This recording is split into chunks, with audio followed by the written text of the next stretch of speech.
Hi everybody, my name is Chenli. I am a second-year student here at IDC. I study government, diplomacy, and strategy in the honors track.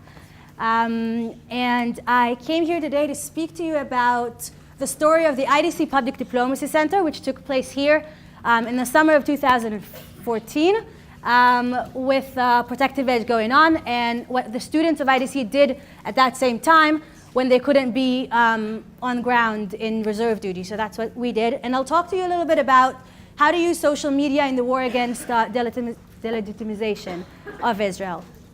So the first thing I'll tell you about is public diplomacy. Anyone here heard about public diplomacy ever before?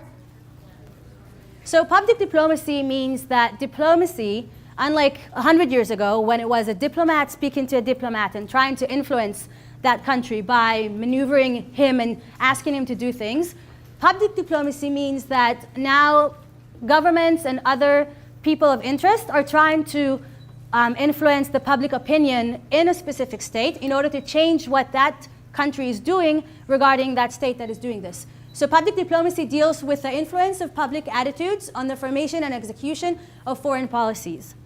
So it's no longer just diplomats speaking to diplomats, it's now governments trying to affect people in that country so that they will affect their own governments to do something. A lot of governments do that today, and why is it so important today is because now it's not just, when we have democracies, it's not just dictatorships and dictators doing whatever they want, it's people having to listen to the people of their country. You know, if you're elected, you have to be elected, and by doing that, you really want them to want you, which means that you listen to the people in your country. And if a government manages to make sure that the people of another country think something about that country, then they'll make their government do something. Public diplomacy is not just by governments, it could also be by people in a country, what we call in Hebrew hasbara usually, and that's what we do. So public diplomacy is even more important today because of social media. And that leads me to my next point, which is what is the role of social media in our lives today? How many people here have Facebook? How many people here have Twitter? How many people here check their Facebook more than 5 times a day? That will include me as well.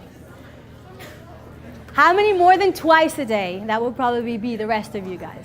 So social media and Facebook specifically takes a huge part of everyone's lives. Also, how many people here have been to YouTube today or in the past, let's say 3 days? Okay, so YouTube managed to get all of you to look at the things that the site offers. Everybody here knows what this guy did to this guy. We all know what he's whining about. We know what her favorite day of the week is. It's Friday. And to be a little bit more serious, it is believed that this happened because of social media. I don't know if you're aware of it. And also many people believe that this guy made history because of social media. So social media is not just you chatting with your friends, it's an actual change in the world. And if we try to do diplomacy and if we try to do hasbara, we have to take that into account. And all this came together, all these two things that I said, public diplomacy and social media, came together into the project that we created here at IDC, both in Protective Edge and in 2012 in Pillar of Defense, which is called the Public Diplomacy Center. So the IDC Public Diplomacy Center is a student enterprise aimed to improve Israel's image and to strengthen Israeli public diplomacy endeavors using social media, as I said, and P2P, people-to-people relations, which means that it's not diplomats speaking to diplomats, it's you guys speaking to people in France, in China, in the United States, in Canada, in South Africa, and all these places, because you have social media, you have internet, and you have that power, and you can do it. So what we did, we took the things that we wanted to say, and we put them into a Facebook page, which was under the title of Israel Under Fire. I don't know if you heard of it. We had 5 different Facebook pages in 5 different languages. We had a Twitter account. We had a website with over 30 languages.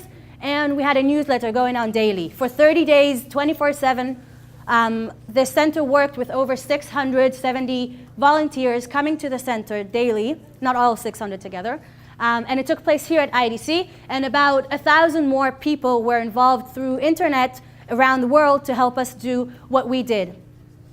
Why is this so important? I'll tell you, before we talk about the messages, I'll tell you a little bit how it started. What happened was that in 2012, we had a pillar of defense, and we had two students from IDC, Yarden and Lidor. Both of them were not called up for reserve duty. And they said, well, we have to do something. What can we do? We are not called up, and they just felt like they needed to do something. And they said, well, we study here at IDC. We have a lot of things in Hebrew that we can spread out to friends and family abroad, but we need to translate them.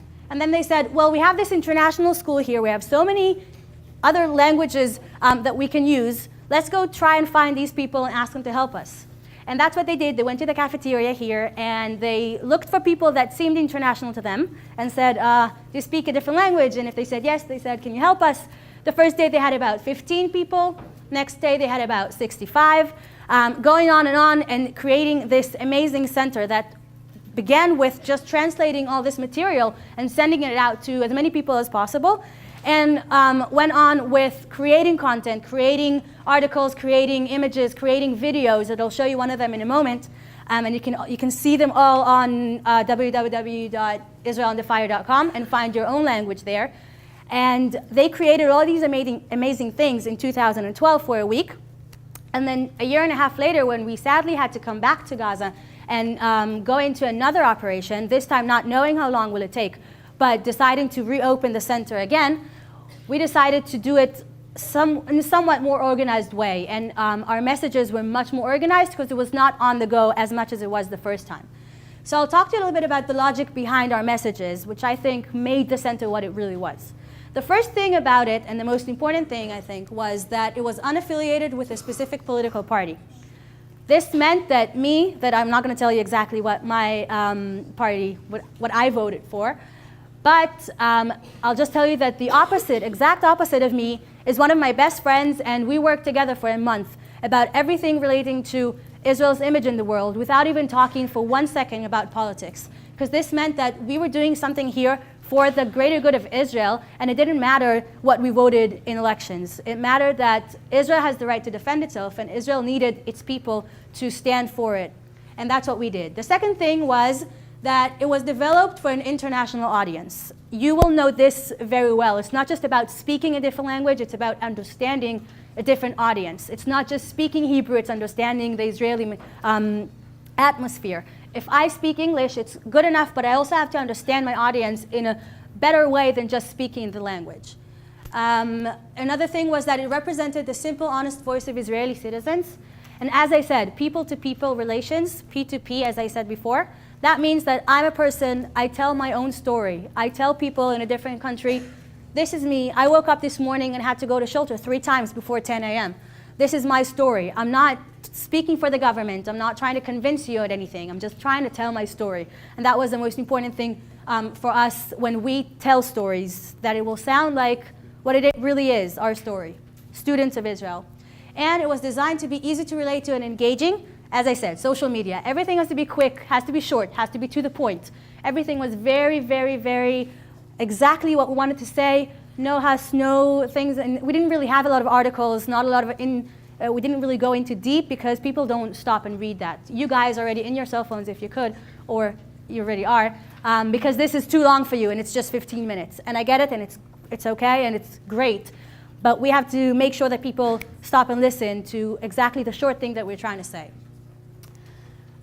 Next thing, I'll show you this video that was created in the center this year. It's just a minute. I'll show you, and I think you'll understand a little bit about what we created here when you see this. Hello, Berlin, New York, Rome. How are you? Imagine a town 20 miles away from your home. So this was one of the videos that we created. We created about 10 more of different needs and different messages that we had, and we created over 1,000 images. And every single day about 20 posts on our Facebook pages and Twitter accounts and everything for 30 days going on. All this was based on the ripple effect, or what you can call 6 degrees of separation. Or if you know the ripple effect, you know that it means that one person makes one action and it can get to over 1,000 people like that, if it's good enough. What I'm trying to say here is that you guys have that power in your hands to do this. Sometimes one click is all it takes. Sometimes you can just share one thing and it'll go viral, and you're not even aware of how it happened. You have the power in your hands to do this. And the ripple effect means that you will do something that will affect 2 other people, and that will affect 5 other people, and that will affect 10 more, and on and on and on. Same as a little bit like pay it forward kind of thing. And once you realize how much power you have in your hands, then you can actually use your power in the right way in order to help Israel and help Hasbara efforts around the world. This is you. This is what I'm trying to tell you today, what I think is my message to you guys. First thing is to be informed. Be informed means, first of all, be aware of your power. Be aware of the fact that one click that you click can actually make a change. And also be informed about whatever you're talking about. Read, go and learn, go and study whatever you're talking about. Go read about Israel, read about the Palestinians, read about every single thing that you might be dealing with in the future. Everything that someone ever told you. Oh, you're from Israel, or you like Israel, you're that and that. Israel does that. Israel is a war crime. She does war crimes. Israel is doing that and that. Be informed. Go and study. Know your stuff. Know what you're saying. Because once you know the things that you need to know, you can answer in the best way.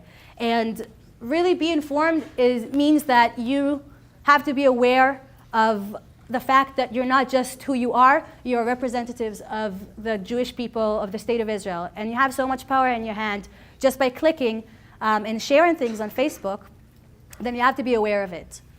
The other thing is be active, which means to me, after you are aware of what you're doing and after you learned your things, actually do something about it. Go and share things on Facebook. Go find other people that are not informed yet. Make sure that your friends also share those things. You know that many people in dealing with Hasbara usually say that the world is divided into 3. The blue people, the red people, and the gray people. The gray people being those who don't care, don't know, or whatever, have no special feelings about Israel. And those people that you might have a little bit of them on Facebook have more of their own people, more of gray people on Facebook. And you can get to them just by using your tools. Go, not just Facebook, but Twitter and other things as well. That's your duty to do it if you want to be part of where actually the war takes place, the war of delegitimization of Israel. The last thing is be effective, which for me is the result of the 2 first things, as well as your duty to be effective. If you do the first 2 things, if you are informed and you are active, then you will be effective and you will take part in what Israel is trying to do. And we need your help. Israel needs your help. And when my friends go to the army and they're on ground doing whatever they can in actual war, we give them that space that they can operate in. If we give them that legitimization to work, then they can do it. I'm going back to what I said about public diplomacy. And as you heard in the video, he said, will you recommend your government? Meaning we're talking to other people around the world and you have that power to speak to them. So if next time you go on Facebook and you see something about Israel and you say, well, okay, I heard this 10 times already, just think twice if you can actually do something about it. And if Chas v'Chalila something happens and we need to go into Gaza again or to go anywhere else and we have another war or something like that happens and things happen in Israel, then know that it's in your power to actually join the battle and actually contribute from your abilities to Israel's war in the world. That's it. Thank you very much for listening.